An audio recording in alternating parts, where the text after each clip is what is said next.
think I can handle that. Wow. Well, since we got our phones, we're taking pictures. Let me get a big shot of everybody here. You can all maybe wave. Let me get this up. So I get the gear in there. Gear companies, they love that. Okay, there we go. All right. I will crop together. All right. So it's been a good week, eh? Yeah. Nice. Hope y'all dug what I did, what I worked on with you yesterday. I enjoyed it.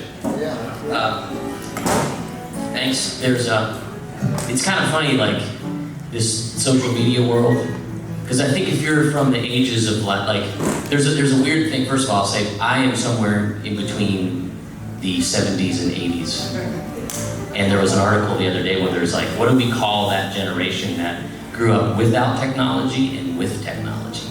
It's weird. There's like this weird blurring of it, you know, and everybody in here, maybe except for you, knows what it's like before technology. And everybody's just kind of more apt to put their life out there. Even though like it's part of my job to do that, I still don't like to do it. And but you never know. Like I shared your video, and a bass player who's a friend of mine who happens to have played with John Fogerty and Billy Joel and Melissa Etheridge, and the list goes on, was pestering me this morning. He was like, that's some Lonnie Mac, Jimmy Reed stuff you were playing. I knew you could do that. He's like, what are you doing Wednesday? Let's get together and play some music. And I was like, okay, cool, just because of that, you know. And it's cool to kind of be, I'm in an age where like I relate to people younger than me and then people that are more experienced and seasoned as players too. I feel like I said experienced and seasoned. I'm not far. What did you say? The rest of it's just say old. Okay. You know politically correct when you say it. Actually, and it's the last thing I enjoy doing is being politically correct, but I've probably lost some gigs by being politically incorrect. But I grew up in New Jersey. It's kind of hard not to be to the point, you know. A little town called Phillipsburg, which is like in the Lehigh Valley, considered, you know, 20 minutes from Allentown, Bethlehem, Easton. And my mom's good friend growing up lived like pretty much in Martin Guitar's backyard, and I couldn't care less because the guitars didn't have a pointy headstock, you know, and you couldn't plug them in, you know. But I changed my tune, obviously. Actually, it was funny. I thought I would run into one of you there at Groon's yesterday because I went and picked up. Thanks to some of y'all purchasing my merchandise, I was able to go pick up a guitar I had on layaway. So that was kind of nice. So I got this is a good story because, I didn't talk about this much yesterday, but if you don't know, I do clinics and demos for Martin Guitar. And it's funny because the relationship didn't have anything to do with me growing up near there. I worked for the Fishman transducer pickup company for a long time. And we always had Martins because of their relationship. You know, they were using Fishman primarily in their products. So I would do some joint events with some of their sales guys. They're like, you should do some of this stuff for us. And I was like, okay, hopefully it wouldn't conflict or whatever. And then when I moved to town, this is kind of like a good stay in your lane, choose your career path kind of thing, where I moved back to Nashville for a year, the first year I moved back, and everybody just called me the Fishman guy. And I was like, no, I'm not a Fishman guy, I'm a guitar player, you know? And I figured that I probably wouldn't get much work being just the Fishman guy, guitar player. Now, I had a good job with them, and they're a really good company, and they took care of me. But it was one of those things I was like, I'm sure there's many people in this room that have left their well-paying job after years of being dissatisfied with their life's calling. And I was lucky enough to kind of do that in my mid-30s to say, I can't work for a gear company, I'm a guitar player. let's see how far I run with that, and then where it gets me, you know. And the comfortability of the paycheck was nice, but being called the fishman guy wasn't so nice. So it only took me about a year to kind of eradicate that title, and now I'm not the fishman guy anymore. I'm not really the Martin guy either, but when they book me, what's that? I have done some work with them for sure, but it's another funny thing about that.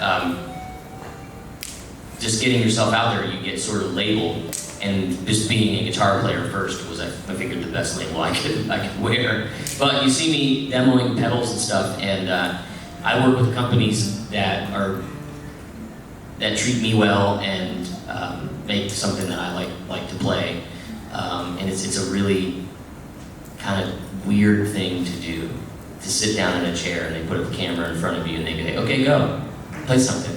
And there's some guitar players out there that my friend, I want to give him credit for this, my friend Jeff Mackerline at True Fire, he's become a good friend. He says, I'm just not a good stunt guitar player. And I was like, that is amazing, stunt guitar. Because it's like having to it's like being on a TV show or something and, you know, just being like, wowing people. Like Tommy Emmanuel to me is a stunt guitar player. Like, in addition to being an incredibly gifted musician, he can kind of just wow you at any instant. Like, you gotta crank me up a little bit before that happens, you know? And so it usually takes a little while. But yeah, so it's fun to kind of now be a guitar player and I can kind of work with a bunch of different companies.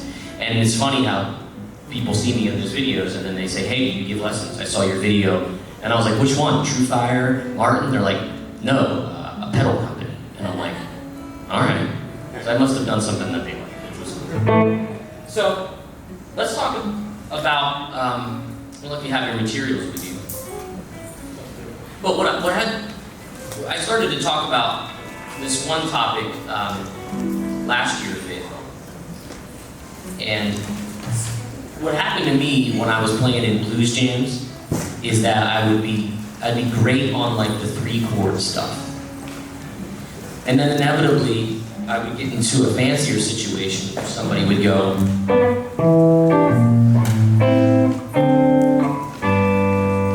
in the blues. And I'm like, well, that doesn't sound like something I'm used to hearing. It sounds like jazz. And I was like, well, I don't really play jazz. But then I listened to maybe some more B.B. King, or some T-Bone Walker, or some Bobby Blue Bland, and artists like that, and they would put these sort of, what we would call blues jazz progression together. So what happens is when you're playing a 1-4-5 progression, there's all these notes happening.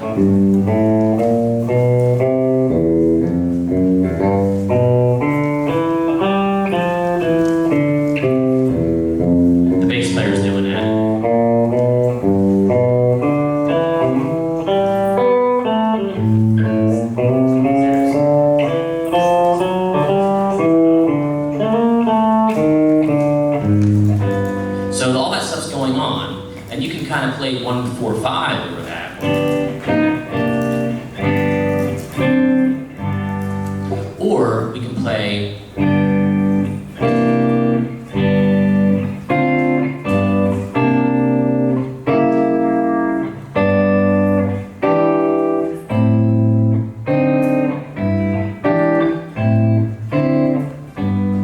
and that's kind of like a basic outline of a little bit more sophisticated blues sounding progression. And I noticed a lot of the faces either from yesterday or from last year, and I can see how a large percentage of you know how to get around the guitar pretty well with bar chords and some movable shapes. So I don't think this stuff's going to be too difficult, but I think you're going to get a lot of mileage out of it. So has anybody kind of ever tried to play any progressions like that before? Yeah, blues, jazz progressions we call them, you know. So what's nice is if you kind of understand where it's coming from, for one. We're going to actually move to the key of A. I was in G. I think I have A. I might have put one in B flat too. Yeah, I put one in B. Put him in B flat because I wanted to challenge you. Because Robin Ford said he thinks B flat's like the most swingingest key. And I'm like, okay, I believe you, Robin. And when I started playing this kind of stuff, I was always in horn bands, or in a situation with horn players, and they were always playing in B flat, E flat, A flat, D flat, and G flat. So I had to really make sure I knew everything in the 12 keys. And also, if you're going to play a solo in B flat with this kind of tonality, you can play B flat major pentatonic or G minor pentatonic. And it sounds really good, regardless of the tempo. So there's that to consider too. So one of the things I mentioned last year, and how do I know what I mentioned last year? Well, somebody was kind enough to put the whole lesson on YouTube. So I was like, there. So I went back and reviewed, so I didn't sound like an idiot. On your first sheet, where it says a colonel chord, like a colonel in the military, and you may have seen this A7 shape before. Are we able to get the camera going? Is it? Okay, that's all right. So, if you don't have a paper handy, we can get it to you at some point. I'm going to tell you, first of all, I never play this chord, so don't freak out. It's not a test.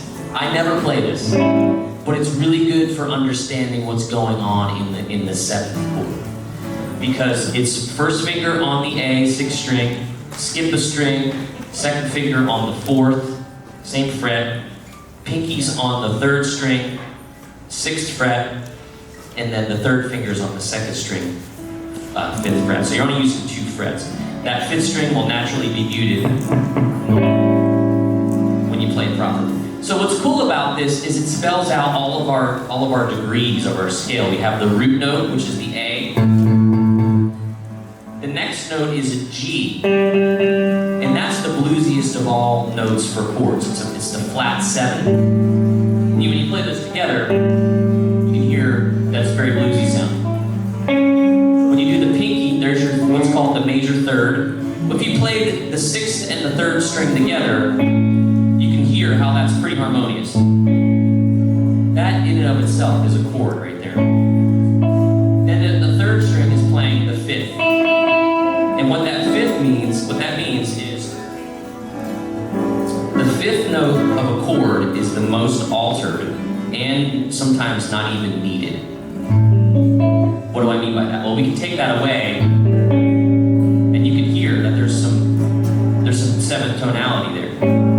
You can also take the root away and you can still hear that bass notes there, because the bass player might be going, and then you add those 2 notes and you get an A7 chord. And that's for a more advanced study down the road, but I'm showing you that a chord has ingredients, just like a soup or a dish. And those little ingredients all have flavors. And a guitar instructor, a good friend of mine back in Pennsylvania, said to me, he goes, if you know the 3rds and 7ths of the chords, you can always play that and you'll never get fired. So I took that to heart. So the reason that's important is because if you were to take a chord like that, and then you want to take that 5th note and we want to alter it, we want to move it up a half step, we're going to change our fingering. That becomes an A7 sharp 5,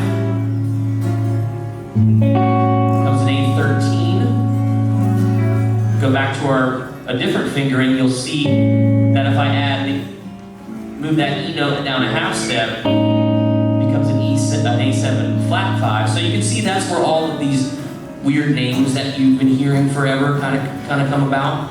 It's not a test to know all that stuff. It's just me showing you that it's just notes being moved a half step away, or up or down, or however you want to think about it. Because some of you are going to get into a situation where you're like, oh man, G7 sharp 5 flat 9. What is that? 13 flat 9? If you're in the heat of the battle and you see a 7 of any variety, or a 13 or a 9, you can always play a 7th chord and you'll get through the maze, or you'll win, however you want to think about it. Because all those extension notes that are happening on the chord are there for melody and harmony reasons. But at the core of any of those altered chords is still a 7th chord shape. And the reason that's so important is because you might get into a situation where you're just going, maybe it's like, and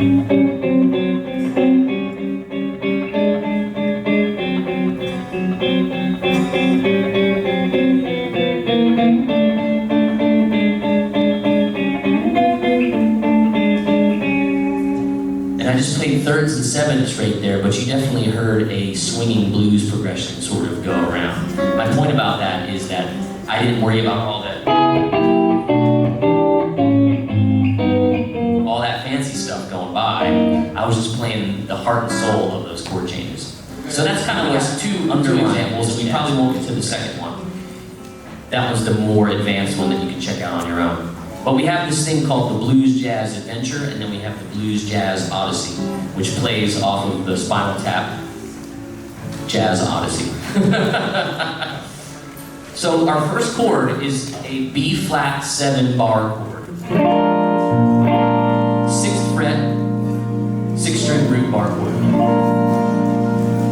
And if you take a look at the second chord, bar number 2, I want to make sure everybody's got it before we move on.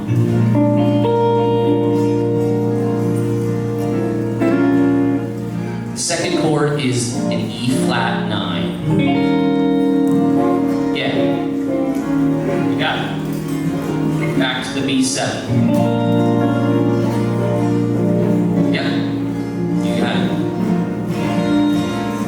Now this is where the magic starts to happen in bar number 4. In bar number 4 of your chart, there is a progression that goes, I want you to play F minor 7, B flat 7. And on your chart, you see right here, I have B flat 7 sharp 5. And I put that on there for 2 reasons. For one, it sounds good, and 2, it's illustrating my previous point about don't worry about it. If it says B flat 7, play B flat 7. Don't worry about that sharp 5 until you're ready for that kind of thing. Okay, this is a more sophisticated sounding progression. So let me play, let me dial up this track a little slower and I'll play along to it just so you can hear it.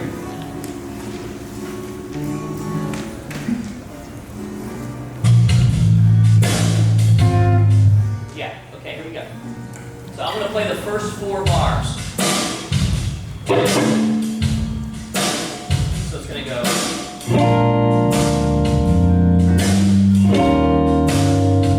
Here comes the other B flat 7. Then that bar 5, F minor 7, flat 1. I'll just play the whole progression along here. You'll get to hear it.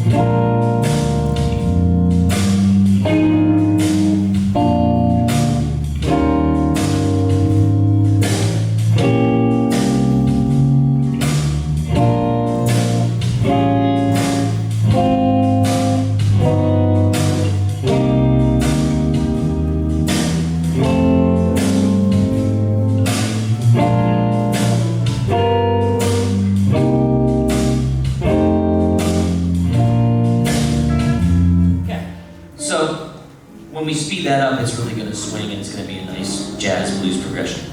So we just heard the first 4, but we had the whole thing. But the first 4 bars seem pretty manageable.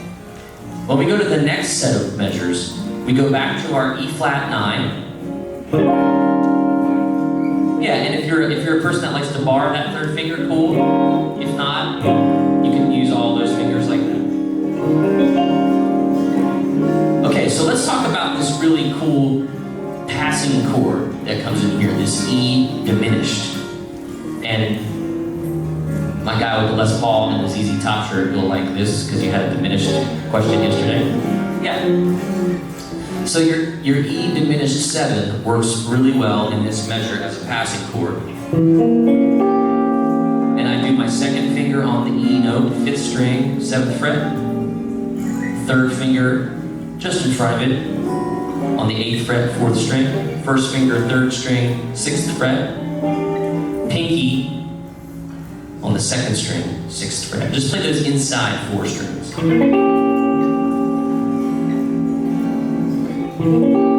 Almost. Flip-flop your 2nd and 3rd fingers. There you go. And add your pinky to there it is. Cool. So you're going to go from that E flat 9 to that E diminished.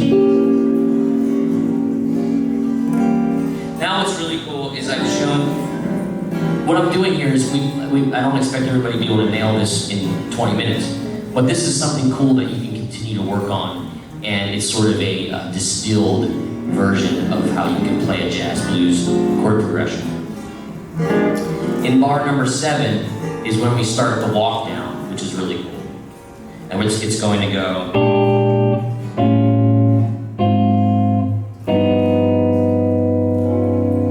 So when you play a B flat 13, or a B, in this case the chord software calls it a B flat 7 add 13, no 5. Forget that. I'm going to call it a B flat 13. That's all. If a chord has a number beyond a 7, you don't have to say 7 add. Usually, you can say B9, B13, B11, stuff like that. And to play that chord, you're going to go back to your root note here on your B flat, your 6th fret. Then you're going to skip a string, 6th fret, 4th string, 2nd finger, 3rd finger, 3rd string, 7th fret. And then the pinky is on the 8th fret, 2nd string. And you should get some nice natural muting if you play the chord properly, natural muting of this string. So.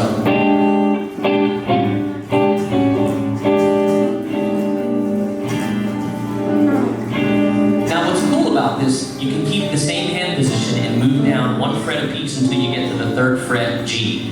So watch my fingers. B flat, half step lower, scoot the pinky down. That's your B, that's your A7 sharp 5. That's your A flat 13, and then the G7 sharp 5. So it's this cool little move that goes.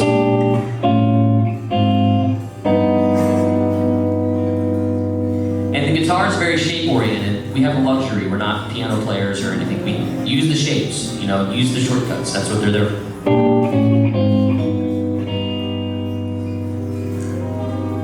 Now, when you go to bar 9, you're going to play a C minor 7. Now, if you know how to play a C minor bar chord, all you do is lift the pinky up to an F7.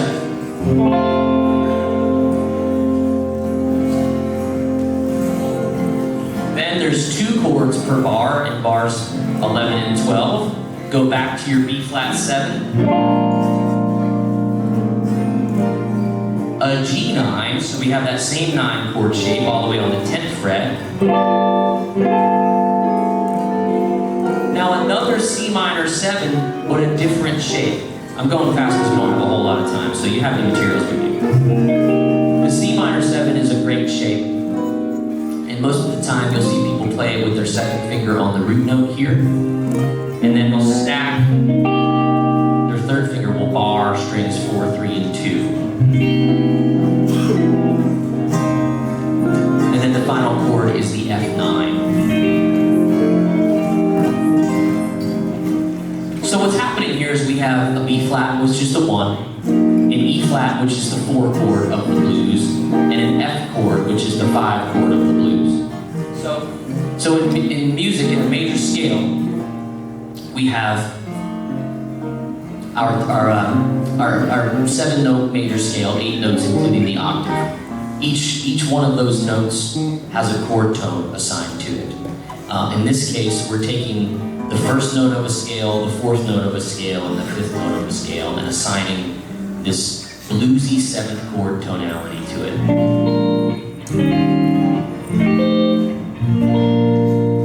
And that's where I'm getting those numbers 1, 4, and 5. But in the key of B flat, there's a C note.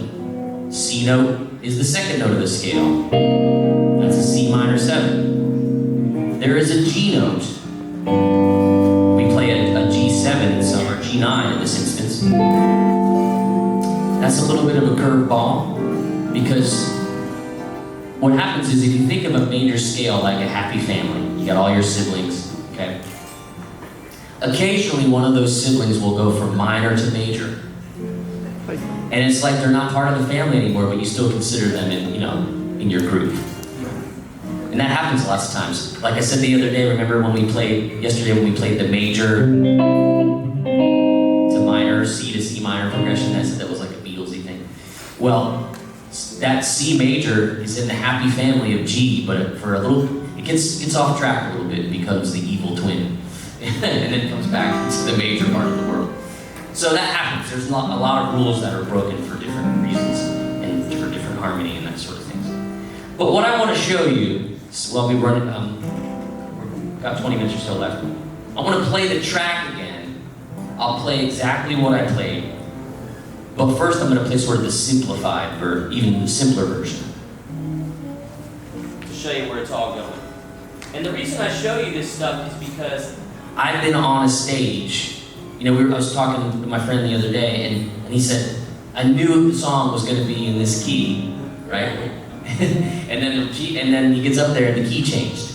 Well, that would happen to me when I would get into a situation and they're like, we're going to call blues, ready? And it's this jazz group. They're like, 1, 2, 1, 2, 3, 4. I'll never forget that happened to me. There's a really famous Duquesne University in Pittsburgh has an illustrious jazz program. And they said, you got to go down, you have to play on their jam night at the James Street Tavern. And I walked up to this guy named Ken Karsh, who's a big jazz box player, a really great player. And he handed me his guitar. He goes, I heard you're good, be gentle. And I was like, okay. And they said, well, it's all these like real intimidating guys. I'm like, so man, like, what do you want to play? And I was like, I don't know, blues. They're like, 1, 2, 1, 2, 3, 4. It was that fast. And I had to figure out that it was a B flat. And it had all this.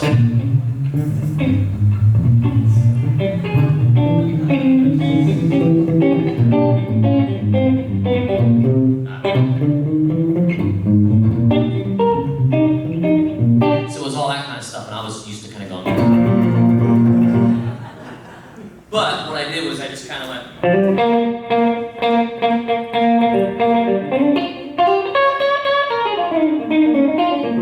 I just played my normal blues licks, but I tried to make them jazzy. Anyway, so let's try to see if we can achieve something like what I'm talking about. So I'll just kind of play. You can play. You can play your normal 1, 4, 5 over this. Which I'm going to do right now.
Let's make it really fast.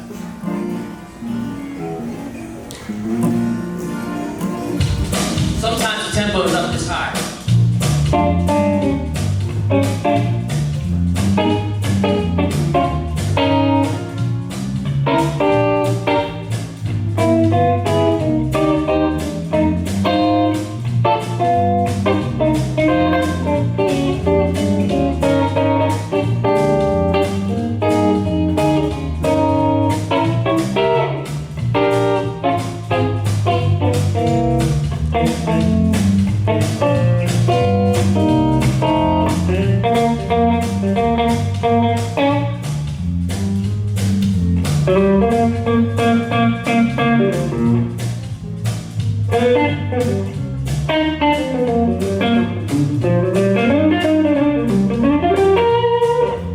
You don't have to play much when the tempo's.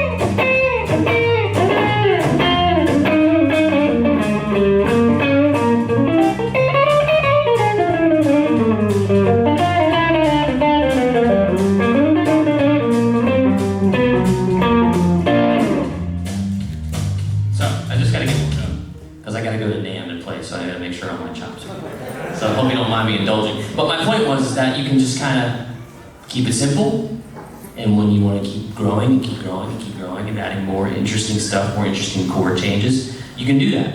On the second page of this, it shows you a lot of those smaller voicings I was doing.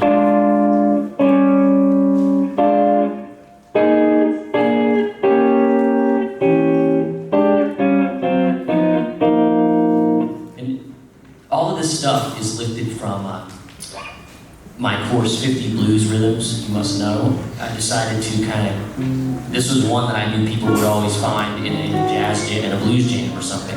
So I was like, how can we break it down to like the bare minimum? And then slowly adding some of that color later on. Because there's gonna be times when you can play flat nines,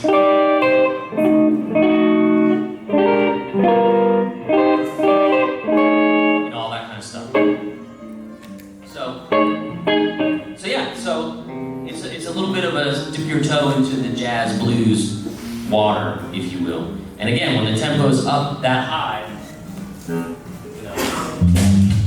don't have much time.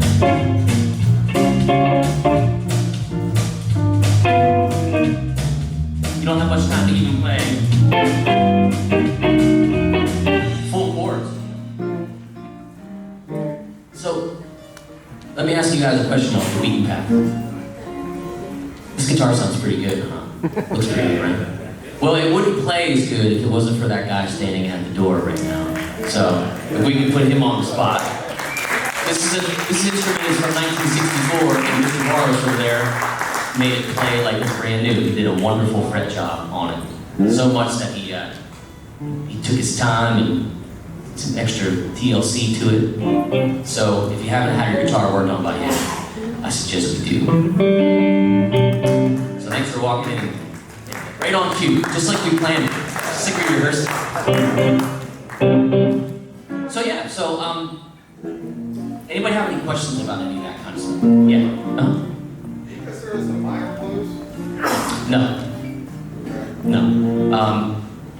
Are you asking because there's minor chords in it? Well, I mean, so like a 5 chord, a minor chord, right? No, the 5 chord would be in bar, you mean in bar 10 or bar 9? Actually, I was just looking at the chords at the top. I don't know where it is. The F minor stuff. Oh, you're right. Oh, okay. Well, yeah, the F, see what happens is, that's a great question. In bar 5, well, I'm going to answer that in 2 ways. So remember how we said the 1, 4, 5 comes from the particular notes in a major scale, okay? Well, in that major scale, our 1 is major, our 2 is minor, our 3 is also minor. And we're adding the 2 in the C minor to this blues. But what happens is an interesting thing in the jazz blues progression, which I'm really glad that you brought that up because I kind of glossed over this completely. There's these little key changes that happen inside of the blues progression. And before you get all freaked out about a key change, you're like, man, I'm just trying to play in 1 key. Now you're throwing key changes at me. This happens particularly in jazz music and standards, like like old maybe songs like Sinatra would do or whatever, like standards like that, where there's a lot of key changes happening. That's what makes that music actually really amazing, that people don't do much anymore. So on that bar 5, you have an F minor 7, F minor 7 to a B flat 7, then to the E flat 9. Now this is a long-winded kind of thing, but what happens is, for that one measure, you're actually in the key of E flat. And it's what's called a 2-5-1 progression in the key of E flat. So that's why it sounds so sophisticated, is because these keys are kind of merging in and out of each other, and it's not just so diatonic, if you will. So that's why those chords exist in there. Yeah, because the F minor is the 2 of E flat. The B flat is the 5 of E flat. So for that measure, think about it this way. I always think of a key as a neighborhood, okay? Everybody in the neighborhood is cool. Remember I said the key is also the family. Everybody's kind of moving along. All the parts fit into the right places, and all of a sudden, you're like, oh, I'm in the wrong neighborhood. But then I'm back in my normal neighborhood. So for that bar 5, we went to the neighborhood of E flat for bar 4 and bar 5. And then we came back to the key of B flat. And then things start to work harmoniously again. And then in that G, that moment there in bar 11, where it's the G, it should be 7 sharp 9 in Blues Jazz Odyssey, but it says sharp 7 9. This Guitar Pro software does weird stuff sometimes on its own when it labels things. And then it won't let you correct it, it's weird. The G7 would also be considered like another stop off into a different key and then back. It's kind of weird until you start to wrap your head around it. So that being said, it's important that you learn all 12 keys and how all of the chord tones fit in them, and then how composers and musicians have altered them throughout the years. Everybody, like I said, probably from Mozart to the Beatles to Duke Ellington to anybody who's ever written music has always changed keys. I was working on this old it's a Leon Russell song that George Benson did called This Masquerade.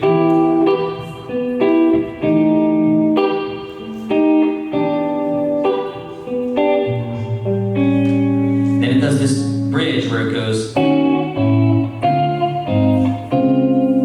that's changed keys twice right there in one bar. If you wanted to be, then you're like, oh, So when you hear great improvising musicians play over these songs, you realize that they really have their act together because they're thinking about all those keys happening all the time. And sometimes the tempo is super fast, like what we were talking about.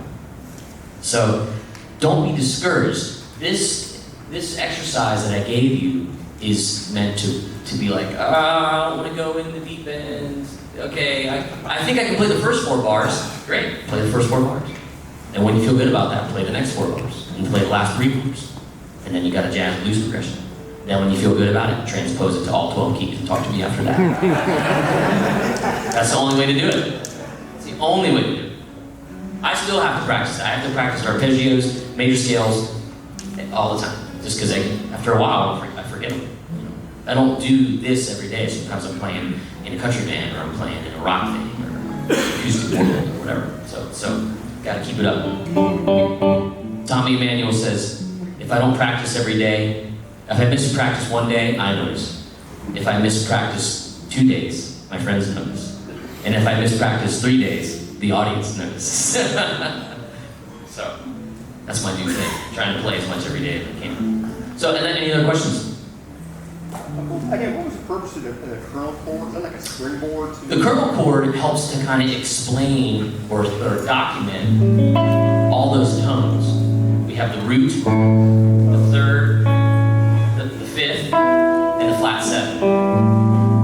So it's a spot where we can play all of those in succession. And then we can raise and lower. There's that seventh chord. Now watch this. If I move the third and flat my third, remember yesterday we said that's makes a minor chord.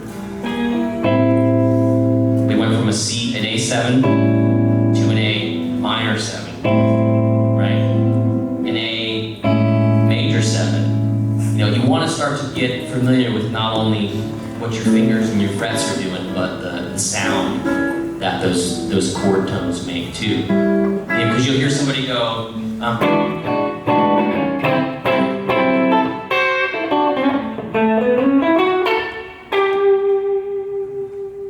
and then the band ends on that. And you're like, well, that's kind of a weird note, but it's the flat 7. Or they might go,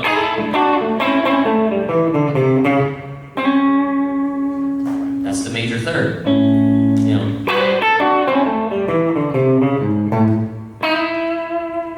That's the fifth. So all those notes have a personality against the root, or the root. The root sounds the most seated, the most resolved. Yeah. Question? Anybody? Tom? Courtney, I've never understood the theory behind the diminished in bar 6. How that leads back to the 1. Can you explain that? I mean, I always think of it as just as a passing chord, because the bass player is playing a chromatic line from the 4. So.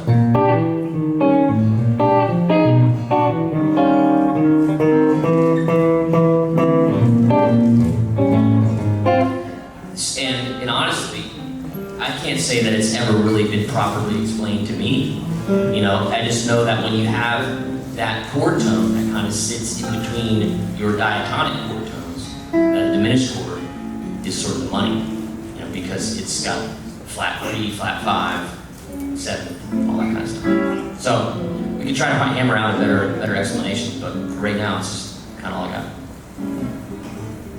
Anybody else?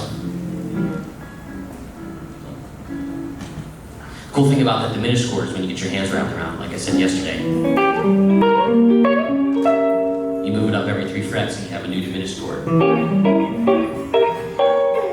You see lots of people do that too, it's kind of fun. So, yeah. So you got a whole bunch of, if you didn't have enough stuff to work on already, now you have even more. Yeah. Anybody else? Yeah. What does the E-Jazz-GT mean? Where are you looking? Like the very left of the first bar. Like Say again, sorry. there's an E and a G, a small T next to it. To the left of the... Oh, that's just, in Guitar Pro, that just means that the sound would be for, this is music for an electric guitar. That's all. Sometimes it'll say AC guitar for acoustic. In the Guitar Pro, like in a proper chart, in an orchestral chart, it would be, the instrument would be listed there, violin or viola or something like that. For us, it's What's the tone settings for blues? tone settings. Yeah. You know, it's interesting. If when you're playing this warmer sort of jazz tone, you hear Steve do it, you know, a lot. And when he does, get a guitar with humbuckers. I don't use them much, and then anything that kind of like if you have like a nice anything that kind of boosts the signal a little bit is nice for a lead tone because it doesn't really alter it too much. It doesn't have a lot of distortion, you know.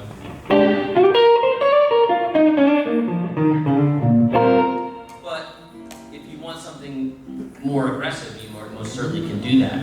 I always think what's often not talked about enough is to explore your pickup settings and explore your tone controls. I've been doing that more and more, especially with the tone control thing, where it's like the bridge pickup, maybe in one instance it's a little shrill, like that chiminess on the top end. turn my tone knob down, and just took that edge off a little bit. If I brought it back, then you can go somewhere in between. But generally, what most blues players are looking for, I think I can dogmatically say this, is that they're looking for the sound of an amplifier that's in different stages of its existence. Clean, somewhat overdriven, very overdriven. And that's what pedals do. Because what sounds really good is this. So this is a 1967 Princeton Reverb with a 12-inch speaker in it. It's currently on 3. And it's about 18 watts, maybe a little less. That might be a nice rhythm sound.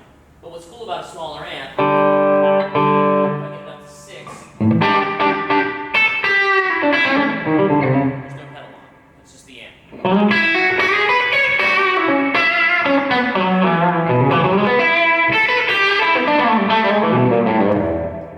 It's a little shrill. Let me take that tone knob down.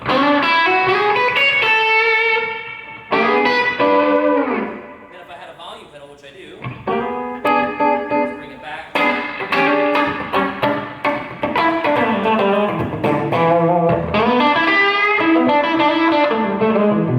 There's probably people saying, that's like what it was like in my day, when we didn't have any pedals. You know? I mean, that's an amplifier.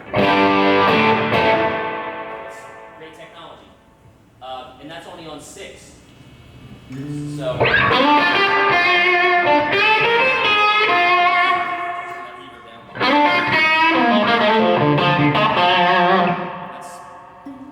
doesn't get more real than that. You know, that's 50 some odd year technology.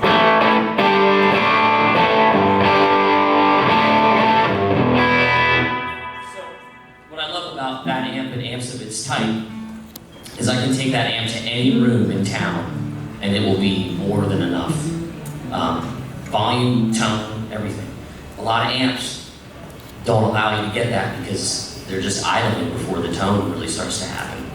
You know, what's happening inside the amp is tubes are moving and transformers are dropping and surging and all that kind of stuff, and it's really sort of the most desirable tone that we're looking for is really coming from an amplifier.